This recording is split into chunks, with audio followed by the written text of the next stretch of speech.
स्वागत है बच्चों क्लास 10th के ज्योग्राफी के चैप्टर 1 में रिसोर्स एंड डेवलपमेंट। इससे पहले हम लोगों ने सिविक्स के सारे चैप्टर को बारी बारी पढ़ लिया है और उसके टू द पॉइंट जो लेक्चर थे उसमें बहुत अच्छा मुझे रिस्पांस मिला। तो चलिए अब स्टार्ट करते हैं ज्योग्राफी के चैप्टर्स और धीरे धीरे करके सब एक एक चैप्टर को खत्म करते चल जाएंगे।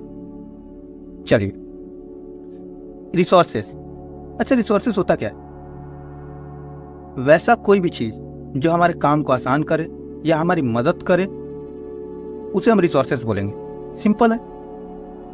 आपके मन में बहुत सारे एग्जांपल्स घूम रहे होंगे। वॉशिंग मशीन, फ्रिज से लेके ये घर, जमीन, सब कुछ हमारी मदद करते हैं, सब कुछ हमें किसी ना किसी काम में आ जाते हैं। तो हम क्या बोलेंगे इसे? रिसोर्सेस। चलिए अब डिफिनेशन देखते हैं। Resources, anything in environment which satisfy our needs. ऐसा कोई भी चीज इन्वायरमेंट में, आसपास के पर्यावरण में, ऐसा कोई भी चीज जो हमारे नीड्स को सेटिस्फाई कर दे।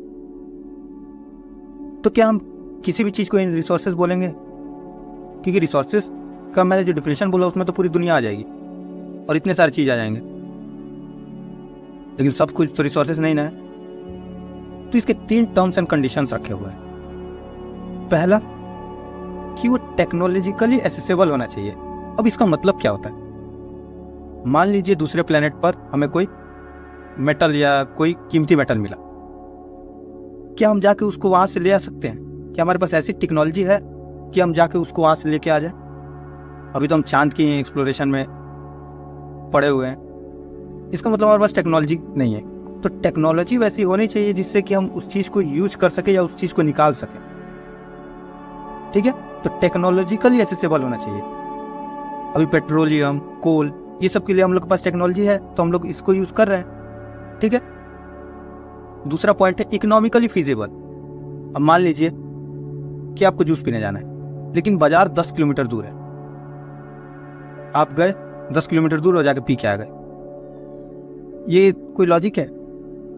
जितना आप गए और जूस पी के जितना एनर्जी लिए उससे ज्यादा तो एनर्जी आपने बीच में ही खो दिया जाने आने में। 10 किलोमीटर गए और 10 किलोमीटर आए, तो ये सही नहीं है। तो यही बात ये कह रहा है, इकोनॉमिकली फीजिबल मतलब जो रिसोर्सेस है उसको रिसोर्सेस बनाने में इतना पैसा भी नहीं लग जाना चाहिए कि उसका कोई यूज वैल्यू ही ना रहे। ऐसा नहीं कि एक किलो सोना को निकालने के लिए आप पूरे अपने घर का पूरा प्रॉपर्टी ही दांव पे लगा दिए। और तीसरा, कल्चरली एक्सेप्टेबल होना चाहिए। अब यहाँ का कल्चर अलग है, अमेरिका का कल्चर अलग है, यूरोप का कल्चर अलग है। अब हर कल्चर में कोई कोई चीज एक्सेप्टेड होती है, कोई कोई चीज एक्सेप्टेड नहीं होती है। सिंपल फॉर्म में अगर हम कल्चर को समझे तो कल्चर होता है ड्रेस, फूड, हमारे हैबिट्स, हमारे सोचने का तरीका, हम किस चीज को सही मानते हैं, किस चीज को गलत मानते हैं, ये सब कल्चर में आता है। जैसे इंडियन कल्चर में काऊ को भगवान का दर्जा दिया गया है, तो बीफ मीट बैन है इंडिया में। अब मान लीजिए कि कहा जाने लगे कि बीफ मीट में बहुत ज्यादा प्रोटीन है और ये किसी पर्टिकुलर पेशेंट को बहुत ज्यादा मदद कर रहा है, तो ये रिसोर्सेज तो होगा क्योंकि उसको मदद कर रहा है। लेकिन क्या कल्चरली एक्सेप्टेबल है इंडिया में? नहीं, दंगे होंगे। तो इसीलिए कल्चरली भी एक्सेप्टेबल होना चाहिए, जो रहन सहन है उसके हिसाब से वो चीज होना चाहिए। ठीक है, तो हम लोगों ने रिसोर्सेज को देखा, उसके डिफिनेशन को देखा और उसके 3 टर्म्स एंड कंडीशन को देखा। क्लियर है? अब समझते हैं, क्या ये रिसोर्स फ्री गिफ्ट है? क्या ये नेचर हमें फ्री में दिया है? चलिए समझते हैं। देखिए, चलते हैं हिस्ट्री में। जब स्टोन एज था, हम स्टोन के टूल्स बना के उसको यूज किया करते थे। तब अगर किसी आदमी को सोना मिल जाए तो उसकी क्या वैल्यू थी? कुछ नहीं। मान लीजिए पेट्रोल और कोल भी मिल जाए, क्या उसकी कोई यूज वैल्यू थी? नहीं। आज हम लोगों ने वैसी टेक्नोलॉजी बनाई और उस पेट्रोल और उस कोयले को यूज में लाया, तब हमारे लिए वो रिसोर्सेस है। वो कोई फ्री गिफ्ट नहीं है। हम जैसे जैसे डेवलप करते जा रहे हैं, नई नई टेक्नोलॉजी लाते जा रहे हैं और नए नए चीज को अपना रिसोर्सेज बनाते जा रहे हैं, तो ये हमारे ऊपर है, हमारे टेक्नोलॉजिकल डेवलपमेंट के ऊपर है कि वो रिसोर्स होगा कि नहीं होगा। क्लियर है? ये कोई फ्री गिफ्ट नहीं है कि ऊपर से पैसा बरसाया जा रहा है और जिसको जितना रखना है रख के और लेके जा रहा है। ऐसा नहीं है। हमें मेहनत करनी पड़ेगी, हम टेक्नोलॉजी डेवलप करते हैं उस चीज को एसेसिबल बनाने के लिए। तो ये बात हम लोग क्लियर रखना है कि रिसोर्सेज फ्री गिफ्ट नहीं है। हम जैसे जैसे टेक्नोलॉजिकली डेवलप्ड होते जा रहे हैं, रिसोर्सेस और ज़्यादा हम अपने बढ़ाते चले जा रहे हैं। ठीक है, जैसे हम इलेक्ट्रिक का कार अब बनाना चालू कर दिए हैं। अब देखिए एक पॉइंट लिखा हुआ है, ह्यूमन बीइंग नेचर और टेक्नोलॉजी को मिला के चलता है, तब जाके इकोनॉमिक डेवलपमेंट होता है। ह्यूमन बीइंग नेचर से रिसोर्सेस लिया, टेक्नोलॉजी डेवलप किया वो, और जब दोनों मिलता है, रिसोर्सेस और टेक्नोलॉजी जब दोनों मिलता है, तब जाके होता है इकोनॉमिक डेवलपमेंट। ठीक है, उससे कुछ हम लोग हासिल कर सकते हैं। जैसे अब कुछ एग्जांपल्स है रिसोर्सेस का। ये देखिए एक रोबोट है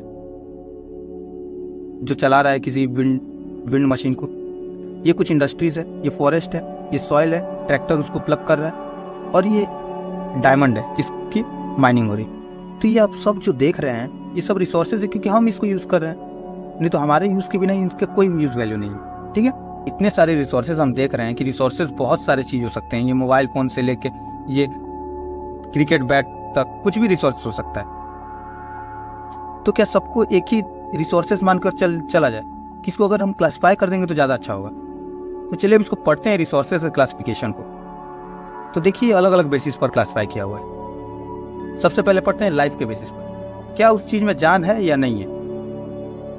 ठीक है, प्लांट उसमें लाइफ है, ठीक है, आपका मोबाइल उसमें लाइफ नहीं है। तो जिसमें लाइफ है उसे हम बायोटिक कहेंगे, बायोटिक रिसोर्स। क्या बोलेंगे? Biotic resource.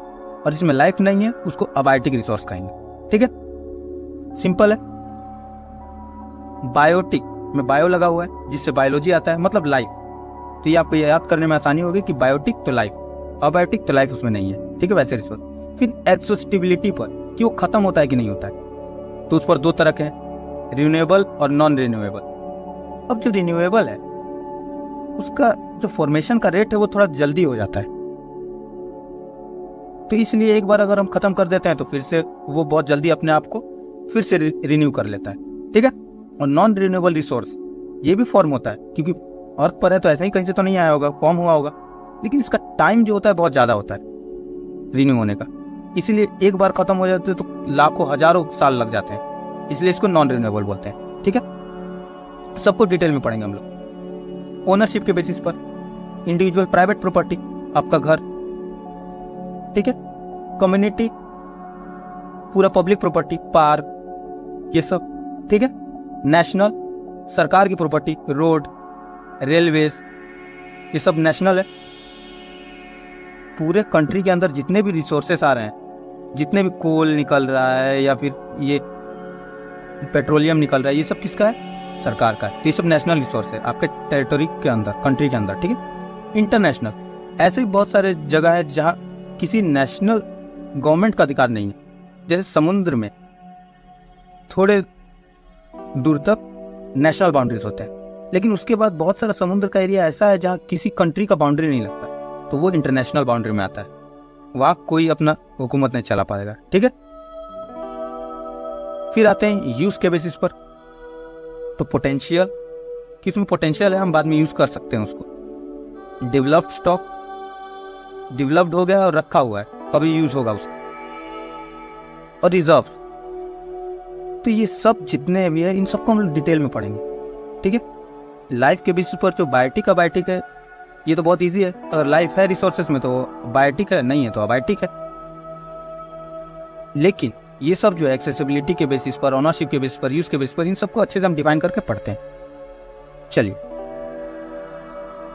तो स्टार्ट करते हैं रिन्यूएबल और नॉन रिन्यूएबल रिसोर्सेज। तो रिन्यूएबल रिसोर्सेज उसको कहते हैं which can be renewed and reproduce, जो रिन्यूड हो सकता है और रिप्रोड्यूस हो सकता है, जिसको हम बहुत जल्दी वो अपने आप को फिर से वैसा बना ले और बहुत मल्टीप्लाई हो जाए जल्दी, तो उसको हम लोग बोलेंगे क्या? रिन्यूएबल। जैसे कि फॉरेस्ट, अगर जंगल है, जंगल में से आप एक दो पेड़ काट लेंगे तो कुछ प्रॉब्लम नहीं होगा, फिर से वो जंगल बन जाएगा। ठीक है, विंड, हवा, हवा का आप कितना भी यूज कर ले, विंड मिल चला ले, वो हवा बहते ही रहेगा, उसमें कोई प्रॉब्लम नहीं है। और पानी, वाटर, हाइड्रोलॉजिकल साइकिल आपने पढ़ा होगा बचपन में कि जो ओशन है उससे पानी इवेपोरेट होकर सन में जाता है, फिर बरसात होता है, फिर ऐसे ही साइकिल चलते रहता है। ठीक है, अब नॉन रिन्यूएबल है जो बहुत ज्यादा टाइम लेता है, resources which occur at very long geological time.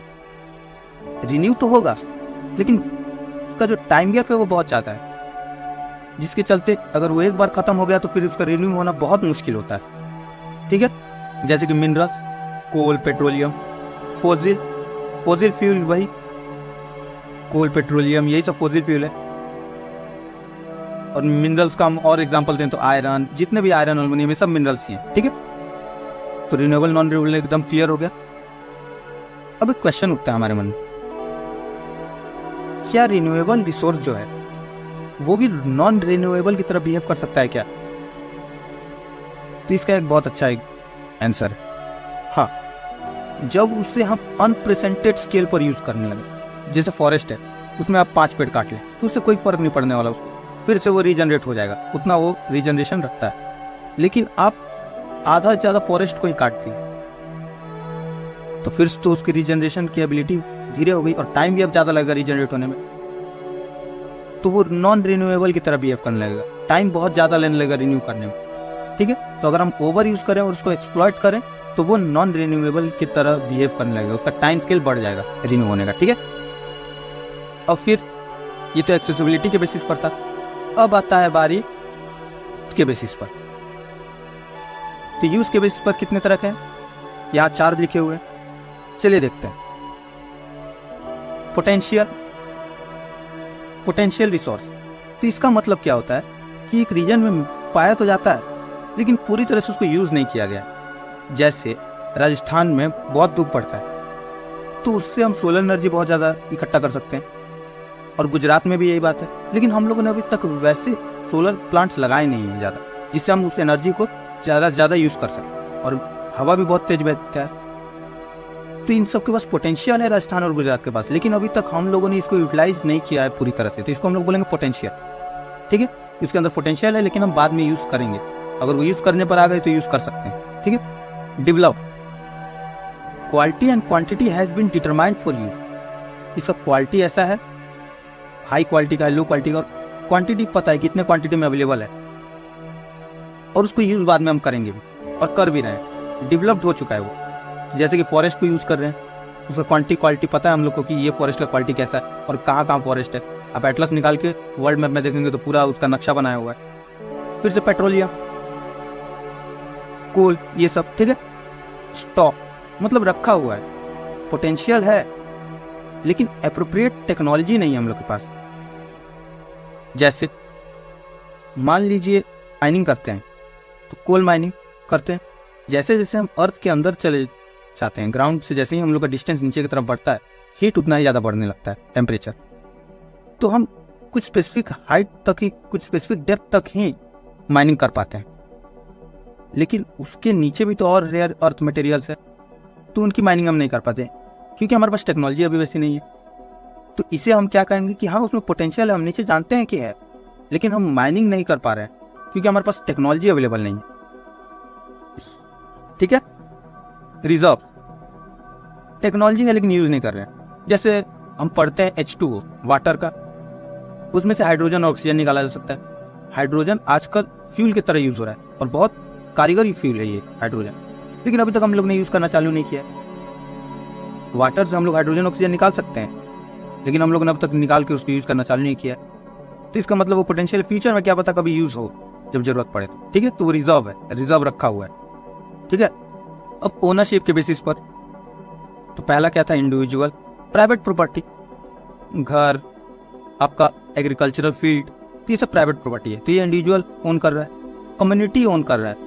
तो पब्लिक पार्क, सब कोई उसमें जा सकता है, जो उस एरिया में रहता है वो वहाँ जा सकता है। जैसे पब्लिक पार्क, गार्डन, तालाब, झील, तो ये सब क्या है, कम्युनिटी रिसोर्सेस है, और ये पुअर के लिए बहुत ज़्यादा जरूरी है क्योंकि पुअर जो है इस कम्युनिटी रिसोर्स पर बहुत ज़्यादा डिपेंडेंट रहते हैं फॉरेस्ट के ऊपर, क्योंकि फॉरेस्ट से उन्हें लकड़ी लेना होता है, फ्रूट्स लेना रहता है, तो उस फॉरेस्ट के ऊपर पुअर ज़्यादा डिपेंडेंट है। अमीर तो अपना किसी भी तरह से काम चला लेगा, ठीक है। तो कम्युनिटी रिजर्व जो कम्युनिटी रिसोर्स है ये रहना जरूरी है, किसके लिए, पुअर्स के लिए, ठीक है।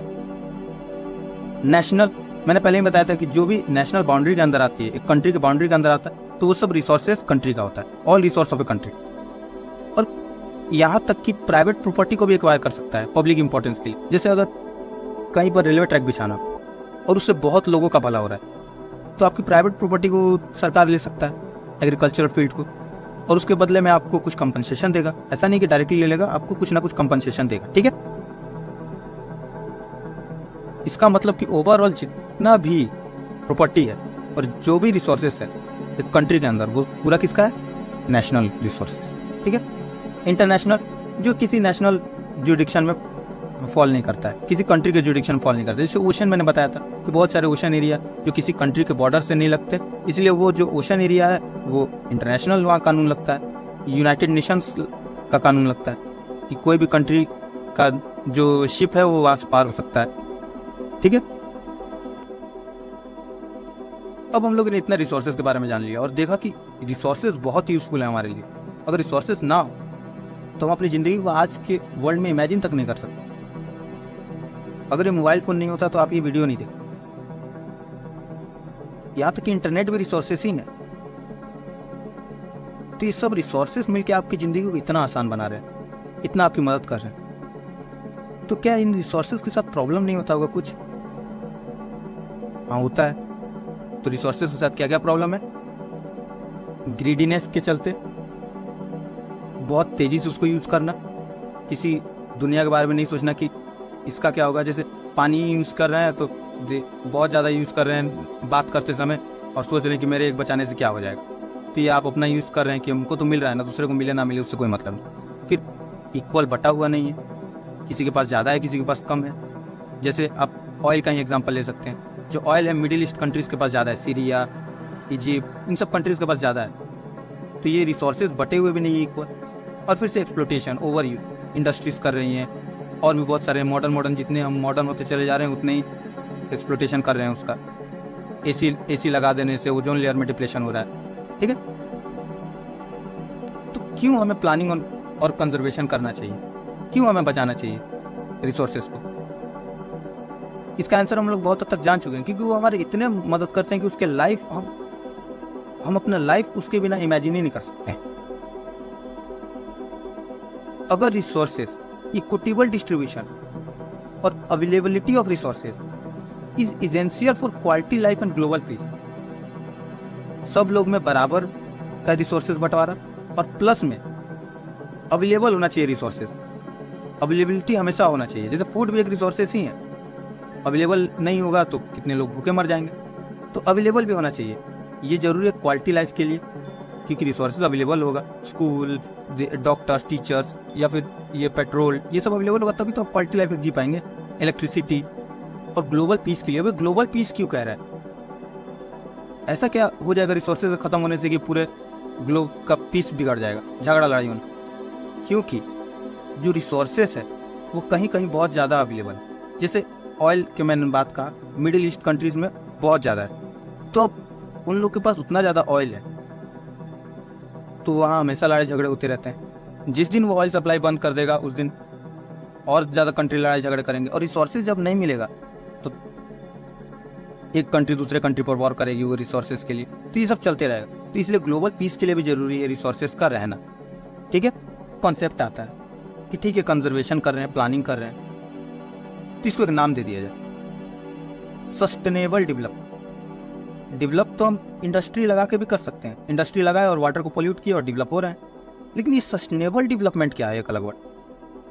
Development without damaging environment for future generation. मतलब फ्यूचर जनरेशन के बारे में सोचते हुए हम किसी चीज़ को यूज़ कर रहे हैं। हम अगर आज ही किसी रिवर का पानी यूज़ कर रहे हैं तो हम पहले सोचेंगे कि क्या मेरे ये करने से वो पूरा नदी तो बर्बाद नहीं हो जाएगा, क्या फ्यूचर में से लोग यूज कर पाएंगे जैसे मैं अभी यूज कर पा रहा हूँ? तो इसे हम बोलते हैं सस्टेनेबल डेवलपमेंट। ठीक है। फ्यूचर जनरेशन के बारे में सोचते हुए चलना, कि ऐसा नहीं कि इस जनरेशन के हम लोग हैं तो पूरा एक्सप्लॉइट कर लें, फ्यूचर जनरेशन के लिए कुछ छोड़े ही ना। ठीक है। आने वाले फ्यूचर जनरेशन का भी इस पे हक है। ठीक है। तो रियो डी जेनेरियो में अर्थ समिट हुआ जिसमें एजेंडा 21 एक ट्रीटी हुआ। उसमें क्या कहा? ग्लोबल कोऑपरेशन हुआ। मतलब सब जितने भी कंट्री इसके पार्टिसिपेंट थे उन लोगों ने सस्टेनेबल डेवलपमेंट के बारे में कहा कि हम सब सस्टेनेबल डेवलपमेंट की ओर बढ़ेंगे। तो ये ग्लोबल पहली बार हुआ था, इसको अर्थ समिट भी बोलते हैं। ये पहली बार इन्वायरमेंट को बचाने के लिए कोई समिट हुआ था, वो भी ग्लोबल लेवल पर। पूरे कंट्री एक साथ बैठ के और डिस्कस किए थे कि कैसे कंट्री और ये रिसोर्सेज को और ये पोल्यूशन होने से बचाना है हम लोग। तो ये रिसोर्सेज का बहुत हम लोगों ने गुणगान कर लिया, बहुत इसके फायदे देख लिए, बहुत घाटा देख लिया। तो क्या रिसोर्सेस इतनी बड़ी चीज है कि सिर्फ रिसोर्सेस ही सब कुछ है, उसके अलावा और कुछ नहीं है? तो एक क्वेश्चन उठता है, क्या रिसोर्सेस सफिशिएंट है डेवलपमेंट के लिए? किसी कंट्री को अगर डेवलप करना है तो क्या रिसोर्सेस काफी है उसके लिए कि उसके पास रिसोर्सेस भर भर के दे दिया गया तो वो डेवलप्ड हो जाएगा, ऐसा सोचना? तो इसका आंसर है नहीं, क्योंकि रिसोर्स एक अल्टीमेट थिंग नहीं है। नेसेसरी है कि हाँ रिसोर्सेज होगा तो आप जल्दी डेवलप कर जाएंगे, लेकिन अल्टीमेट थिंग नहीं है कि रिसोर्सेज है तो आप डेवलप करेंगे। Infrastructure, roads, railways, transportation system आपका कैसा है, टेक्नोलॉजी आप कितने एडवांस्ड है, पॉलिटिकल गोल क्या है, आप पूरा पैसा आर्मी पर स्पेंड और मिलिट्री पर स्पेंड कर रहे हैं कि टेक्नोलॉजी डेवलप करने पर स्पेंड कर रहे हैं, रिसोर्सेज के बेटर यूटिलाइजेशन पर स्पेंड कर रहे हैं, ह्यूमन रिसोर्सेज डेवलप करने पर स्पेंड कर रहे हैं, डॉक्टर इंजीनियर बनाने में, क्योंकि ये भी हमारे काम आसान कर रहे हैं, तो ये भी ह्यूमन रिसोर्स है, ये भी रिसोर्स का एक पार्ट है। जैसे हम एग्जांपल में देख सकते हैं Jharkhand, Chhattisgarh, north east country, ये सब भर भर के रिसोर्सेस है। कोल जो इंडिया में प्रोड्यूस होता है लगभग 90% के आसपास झारखंड एरिया से होता है, लेकिन झारखंड सबसे डेवलप नहीं है, क्योंकि अल्टीमेट रियलिटी ये नहीं है कि सिर्फ रिसोर्स रहे और आप डेवलप कर जाएंगे। हम लोगों ने देखा छत्तीसगढ़ के पास भी रिसोर्स है, नॉर्थ ईस्ट में बहुत सारे रिसोर्सेस है, लेकिन ये सबसे डेवलप्ड कंट्री नहीं है। ठीक है, तो रिसोर्स ही डेवलपमेंट के लिए जरूरी नहीं है, बहुत सारे चीज प्ले में आते हैं। ठीक है, अब इसको खत्म करते हैं गांधी जी के एक अच्छे कोट के साथ। गांधी जी ने क्या कहा था? There is enough for everybody need, जितना जिसको चाहिए उसके लिए उतना है यहाँ पर earth, and not for anybody's greed, लेकिन किसी के लालच के लिए नहीं है। अगर एक नदी है उसे गांव के लोग यूज करें, जितना जिसको पानी का मन है उतना लेके जाए, ठीक है, लेकिन अब एक लालची आदमी है और वही नदी के बगल में इंडस्ट्री लगा दे कि पूरा मैं इस नदी का जितना भी पानी उसका यूज करके पैसा कमाऊंगा, तो वो तो डिजास्टर की तरफ ले जा रहा है, अंत में तो डेंजरस सिचुएशन बन जाएगी। There is enough for everybody need, not for everybody's greed. ठीक है, और अगर आपको कोई भी क्वेरीज है तो आप कमेंट सेक्शन में जरूर लिखें।